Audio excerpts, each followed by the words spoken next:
जय हिंद साथियों, बिंटू sir maths channel पर मैं आप सभी का स्वागत करता हूं। तो साथियों, आज की क्लास में बहुत इंपॉर्टेंट क्वेश्चन करेंगे कि एसएसजीडी एग्जाम एनालिसिस, कि जिस टाइप के आपके एसएसजीडी एग्जाम के अंदर क्वेश्चन पूछे जा रहे हैं उसी टाइप के हम क्वेश्चन करेंगे। और आपको ना इनमें क्वेश्चन में से 10 क्वेश्चन में आपको अपनी शिफ्ट के अंदर 1-2 क्वेश्चन जरूर मिलेगा भाई, उसी टाइप का जरूर मिलेगा। कंसेप्ट वही है, आपकी स्टेटमेंट थोड़ी चेंज हो सकती है भाई। तो क्वेश्चन देखो, पहला क्वेश्चन क्या दिया है। पहला क्वेश्चन ये दिया है, किस धन का 2 वर्ष का साधारण ब्याज 50 रुपए है और 2 वर्ष का सीआई है चक्रवृद्धि ब्याज कितने रुपए दिया भाई। सीआई की बात करें, सीआई दिया 52 रुपए। हमें बताना ब्याज की दर क्या होगी। जब भी ऐसा क्वेश्चन आ जाए कैसे करें, देखो कि 2 वर्ष का एसआई की बात करें, 2 वर्ष का एसआई कितना दिया भाई, 50 दिया है। और 2 वर्ष का सीआई कितना दिया है भाई, 52 दिया है। 2 वर्ष का सीआई कितना दिया है, 52 दिया है। लेकिन हमें पता है जो सिंपल इंटरेस्ट होता है ना, हर साल बराबर होता है। सिंपल इंटरेस्ट अगर 2 साल का है ना, पहला साल ये जी, दूसरा साल ये है। अगर 50 है 2 साल का, तो 1 साल का कितना हो जाएगा भाई, 25 हो जाएगा। ये भी 25 हो जाएगा, ये भी 25 हो जाएगा। लेकिन जब सीआई की बात करें ना, सीआई तो जी 52 है, सीआई कितना है, 52 है। तो 50 हमारा ये हो जाएगा, सीआई हमारा एक्स्ट्रा कितना है भाई, 2 है। अब ब्याज की दर निकालनी है, कैसे निकालें, देखो हमें पता है, क्या पता भाई, 25 है ना जी, इस पे 2 रुपए ब्याज मिला। 2 रुपए ब्याज किससे मिला भाई, 25 पे मिला है। परसेंटेज के लिए गुणा में 100 आ जाएगा। काटो भाई, 25 से कटेगा 4 पे, 4 दूनी 8%। रेट ऑफ इंटरेस्ट कितनी आएगी, 8% आएगी। ऑप्शन नंबर सी हमारा राइट आंसर हो जाएगा, सही जवाब हो जाएगा। अगले क्वेश्चन की ओर बढ़ते हैं भाई। अगला क्वेश्चन देखो भाई, ये क्वेश्चन भी मेंसुरेशन से आपके 1-2 क्वेश्चन पूछे जा रहे हैं भाई, ठीक है ना। किसी शिफ्ट में 3 क्वेश्चन ही पूछे जा रहे हैं मेंसुरेशन से। क्वेश्चन देखो क्या दिया है, एक the area of an equilateral triangle is 9√3 metre square है। The length of the median is, बताना एक समबाहु त्रिभुज है जिसका एरिया दिया है 9√3 दिया है और माध्यिका की लंबाई क्या होगी। तो समबाहु त्रिभुज होती है जिसकी सभी भुजाएं बराबर होती हैं। अगर क्षेत्रफल दिया है और समबाहु त्रिभुज का क्षेत्रफल पर क्या होता है भाई, कि √3/4 a स्क्वायर होता है, ये क्षेत्रफल होता है। लेकिन क्वेश्चन में क्षेत्रफल कितना दिया भाई, क्षेत्रफल दिया जी 9√3। कितना दिया है, 9√3 दिया है। तो √3 से √3 काट देंगे, यहाँ से a स्क्वायर का मान कितना आएगा, 4 गुणा में चला जाएगा, a स्क्वायर का मान जी 36 आएगा। अगर a स्क्वायर का मान 36 है तो a का मान कितना आएगा, 6 आ जाएगा। जो हमारी समबाहु त्रिभुज है उसकी भुजा कितनी आएगी, 6 आ जाएगी। हमसे पूछा क्या है, माध्यिका की लंबाई क्या होगी, और माध्यिका की लंबाई क्या होती है भाई, ये होती है जी √3/2a। क्या होता है, √3/2a। तो यहाँ पे भुजा वैल्यू पुट करेंगे, √3/2 और भुजा हमारी कितनी 6 है, पुट कर देंगे, 2 से कटेगा 3 पे। तो माध्यिका की लंबाई कितनी आएगी, 3√3 आएगी। क्या ऑप्शन में है क्या भाई, बिल्कुल है भाई। तो ऑप्शन नंबर बी हमारा राइट आंसर हो जाएगा, सही जवाब हो जाएगा भाई। उम्मीद करता हूँ सभी को समझ आया होगा। हम अगले क्वेश्चन की ओर बढ़ते हैं भाई। ये क्वेश्चन देखो भाई, आपसे ना भाई मेंसुरेशन से 3-4 क्वेश्चन आपके पूछ रहा भाई। अगर फॉर्मूला आता है तो क्वेश्चन बिल्कुल आसान है, और नहीं आता तो भाई हमारे लिए तो बहुत बड़ा महाभारत है ना। तो देखो भाई, किसी घन का विकर्ण दिया आपको 8√3 और संपूर्ण पृष्ठ क्षेत्रफल पूछा है, टोटल सरफेस एरिया क्या होगा। अब हमें पता होना चाहिए, घन है ना, जिसको इंग्लिश में कहते हैं क्यूब कहते हैं, और उसकी सभी भुजाएं बराबर होती हैं, ठीक है। अब विकर्ण की बात करें ना, तो घन का विकर्ण होता है ये √3। क्या होता है, a√3 होता है। लेकिन क्वेश्चन ने विकर्ण दिया 8√3 दिया है। अब a√3 का मान 8√3 के बराबर है, √3 से √3 कट जाएगा जी। हमारे पास घन की भुजा कितनी आएगी, 8 आएगी। घन की भुजा हमारे पास 8 आई है। पूछा क्या है, संपूर्ण पृष्ठ क्षेत्रफल, यह कह सकते हैं टोटल सरफेस एरिया। और घन का टोटल सरफेस एरिया कितना होता है भाई, 6a स्क्वायर होता है भाई। क्या होता है, 6a स्क्वायर होता है। तो 6 गुणा में भुजा हमारी 8, इसका स्क्वायर करेंगे, 8 का स्क्वायर 64 हो जाएगा। तो गुणा करो भाई, 6 चौके 24 होएगा, सलगी 2, 6 से 36 और 2 38 आएगा। तो 38 आएगा, 384 सेंटीमीटर स्क्वायर आएगा। और ऑप्शन नंबर कौन सा सही हो जाएगा, ऑप्शन नंबर डी हमारा राइट आंसर हो जाएगा, सही जवाब हो जाएगा। उम्मीद करता हूं सभी साथियों को समझ में आया होगा। हम अगले क्वेश्चन की ओर बढ़ते हैं। ये क्वेश्चन देखो भाई, बहुत इंपॉर्टेंट क्वेश्चन है भाई। हर शिफ्ट के अंदर ये क्वेश्चन पूछा जा रहा है भाई, कि एक व्यक्ति 6 किलोमीटर प्रति घंटा डाउन स्ट्रीम और 2 किलोमीटर प्रति घंटा अप स्ट्रीम में तैर सकता है। क्षितिज जल में उसकी चाल क्या होगी। क्योंकि अब क्वेश्चन आपसे ना ये नहीं देगा कि दिशा में चाल क्या है या विपरीत में चाल क्या है, आपको कंफ्यूज करने के लिए ऐसे वर्ड देगा। कहीं पे यूज करें डाउन स्ट्रीम क्या है या अप स्ट्रीम क्या है। डाउन स्ट्रीम का मतलब होता है दिशा में, किसमें, दिशा में चाल। और अपस्ट्रीम का मतलब होता है कि विपरीत में चाल। अगर हमारे पास दिशा में चाल है, किसमें चाल है भाई, दिशा में चाल है, और हमारे पास विपरीत में चाल है, किसमें चाल है भाई, विपरीत में चाल है। अब दिशा में चाल कितनी दी भाई, 6 किलोमीटर प्रति घंटा है जी। और डाउन स्ट्रीम चाल कितनी, विपरीत में जी 2 किलोमीटर प्रति घंटा है।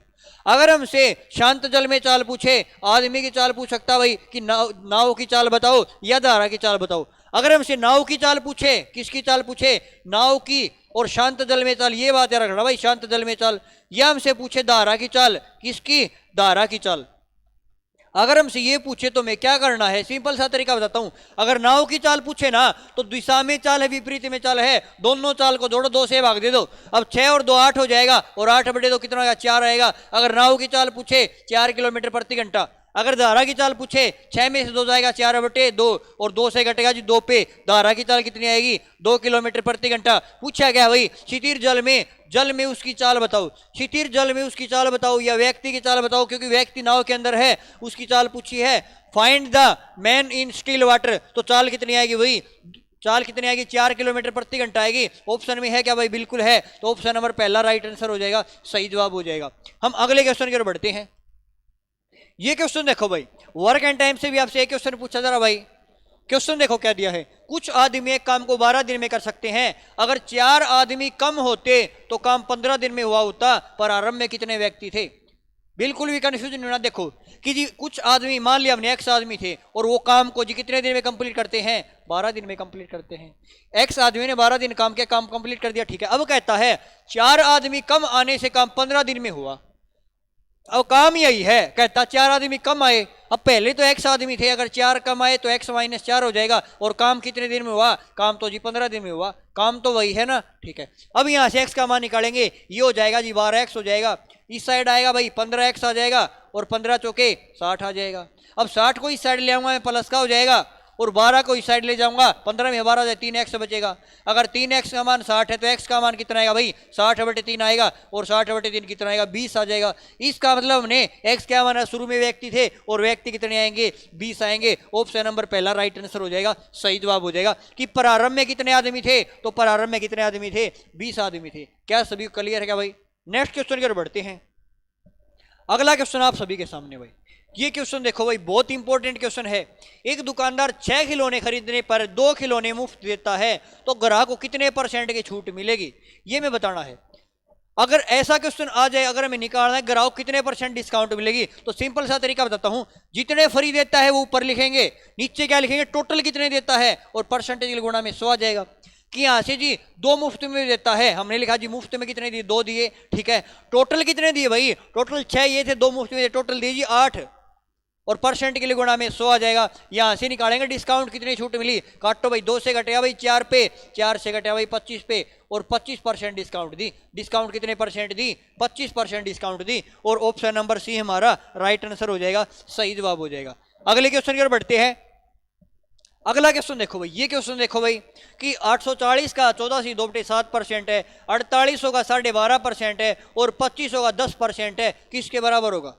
अगर फ्रैक्शन आती है, बिल्कुल आसान क्वेश्चन है भाई। फ्रैक्शन से कैसे करें? देखो कि जी 840 का 14.2/7% है, और 14.2/7 कितना होता है? 1/7 होता है। इसका मतलब हम डायरेक्ट ना 840 का 1/7 निकालेंगे, कितना निकालेंगे? 1/7 निकालेंगे। फिर प्लस का निशान है, 4800 का 12.5% और 12.5 1/8 होता है, तो 4800 का हम डायरेक्ट 1/8 निकालेंगे। कितना निकालेंगे? 1/8 निकालेंगे। और माइनस में 2500 का 10% और 10% 1/10 होता है, तो 2500 का हम क्या निकालेंगे भाई? 2500 का हम 1/10 निकाल लेंगे। अब यहाँ से सोल्व करो भाई, कैसे करेंगे? देखो जी 7 से काटेंगे भाई, कि 7 एकम 7 आएगा जी, 7 दूनी 14 आएगा, 0 आ जाएगा। यहाँ से 120 आ जी, ठीक है। यहाँ से काटेंगे 8 से 48, यहाँ से 600 आ जाएगा, हमारे पास 600 आ जाएगा भाई, ठीक है। अब यहाँ से 0 से 0 कट जाएगा, 250 ही आ जाएगा।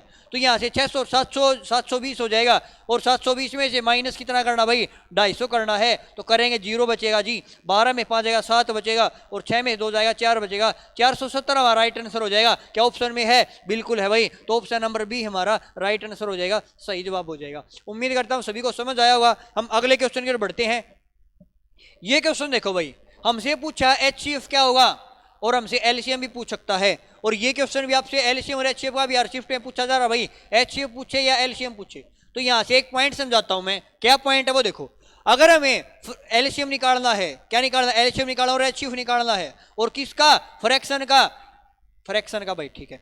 अगर LCM पूछे ना, तो ऊपर वाला अंश है ना, इसका हम न्यूमिनेटर कहते हैं, नीचे वाला डिनोमिनेटर होता है। तो ऊपर वाला है ना अंश, उसका तो आप LCM निकालो, और नीचे LCM हर का क्या निकालो भाई? HCF निकाल दो।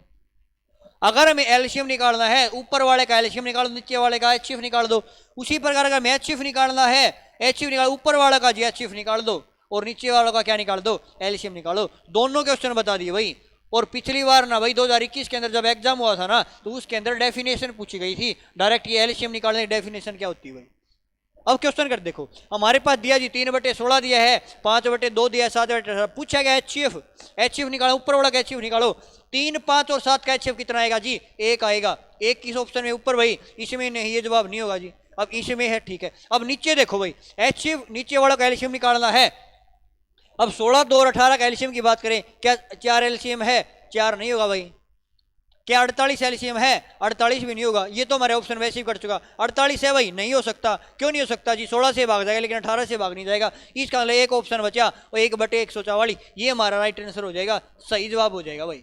क्या सभी क्लियर है क्या भाई? उम्मीद करता हूं सभी को समझ आया होगा। और लास्ट क्वेश्चन आपका देखो भाई, ऐसा क्वेश्चन आपके एग्जाम में आ सकता है, बहुत ही शानदार क्वेश्चन। रेशो से देखो क्या दिया है, एबीसी का रेशो दिया है 2, 3, 5 दिया है। हमसे पूछा है बी प्लस सी बटा ए, सी प्लस ए बटे बी और ए प्लस बी बाई सी का अनुपात क्या होगा। तो देखो कैसे करेंगे। अगर हमसे बी सी का पूछा, बी सी जोड़ दो भाई, बी और सी कितना है, 5 और 3 8 हो जाएगा। 8/2 कितना आएगा भाई, 4 आ जाएगा। उसी प्रकार सी और ए डिवाइड में भी करना, तो सी और ए जोड़ दो, 5 और 2 7 हो जाएगा। और 7/, कितना आएगा भाई, 7/3 आ जाएगा। उसी प्रकार ए बी को जोड़ो और सी से भाग दो, 3 और 2 5, और 5 को 5 से भाग देंगे, कितना आएगा भाई, 5 को 5 से भाग देंगे जी, 1 आ जाएगा। कितना आएगा, 1 आएगा। अब यहां से देखो जी, यहाँ पे 4 है, यहाँ पे 7/3 है, और यहाँ पे 1 है। सिंपल फॉर्म में नहीं है, कैसे बनाएंगे, 3 से गुणा करा दो, इसको जी 3 से गुणा करा दो, इसको भी 3 से गुणा करा दो, और इसको भी 3 से गुणा कराएंगे। यहाँ से 3 से 3 कट जाएगा, यहाँ से आ जाएगा जी 12 आ जाएगा, यहाँ से 7 आ जाएगा, और यहाँ से कितना आएगा, 3 आएगा। तो राइट आंसर क्या आएगा भाई, 12, 7, 3 हो जाएगा। Option number B correct answer हो जाएगा, सही जवाब हो जाएगा। उम्मीद करता हूँ सभी को समझ आया हुआ है ना। चलो अगले क्वेश्चन पर चलते हैं, और ये आज का आपका लास्ट क्वेश्चन है भाई, इसके बाद शायद क्वेश्चन नहीं है। ये बहुत इंपॉर्टेंट क्वेश्चन है भाई, आपको एग्जाम में जरूर देखने को मिलेगा। किसी वस्तु के अंकित मूल्य पर 14% का बट्टा देकर 387 रुपए बेचा गया, उसका अंकित मूल्य क्या होगा। देखो डायरेक्ट फ्रैक्शन से बताता हूं मैं, बिल्कुल सेकंडों में हो जाए। कैसे कि 14% का मतलब क्या होता है भाई, 14/100, 2 से काटेंगे, 2 से कटेगा जी 7 पे, और 2 से कटेगा भाई 50 पे, 2 से कटेगा भाई 50 पे। अब क्वेश्चन में ये कहता भाई, क्या कहता है, क्वेश्चन नहीं कहता जी कि 14% का बट्टा देकर 387 में बेचा। अगर वस्तु 50 रुपए की थी और 7 का हमने डिस्काउंट दी, तो वस्तु कितने में बेची भाई, वस्तु तो जी 43 में बेची, लेकिन क्वेश्चन में कितने में कहता भाई 387 में बेची। 43 यूनिट का मान कितना भाई, 387 है। हमें पूछा अंकित मूल्य क्या होगा, और अंकित मूल्य निकालेंगे। 1 यूनिट का मान कितना आएगा भाई, 387 डिवाइड में 43 आएगा, और हमें एमआरपी हमारा कितना था भाई, 50 था, अंकित मूल्य 50 था, 50 का मान निकाल देंगे भाई। किससे कट रहा भाई ये, अगर यहाँ से काटते भाई, किससे कट रहा भाई, ये 7 से कटे भाई, 9 से कटिया, 9 30 27 हो जाएगा भाई, 9 चौके 36 हो जाती, 9 से कटिया भाई, और 9 से कटिया भाई 9 5 45 हो जाएगा। 450 हमारा एमआरपी आएगा। अंकित मूल्य कितना आएगा, 450 आएगा। ऑप्शन नंबर करेक्ट आंसर हो जाएगा। उम्मीद करता हूं सभी को समझ आएगा भाई, और बहुत ही इंपॉर्टेंट क्वेश्चन थे भाई। आपको एग्जाम में इस टाइप से क्वेश्चन जरूर देखने को मिलेंगे। अगर वीडियो पसंद आई तो क्लास को शेयर कर देना, और चैनल को सब्सक्राइब कर लेना। तो साथियों आज के लिए इतना ही, जय हिंद साथियों।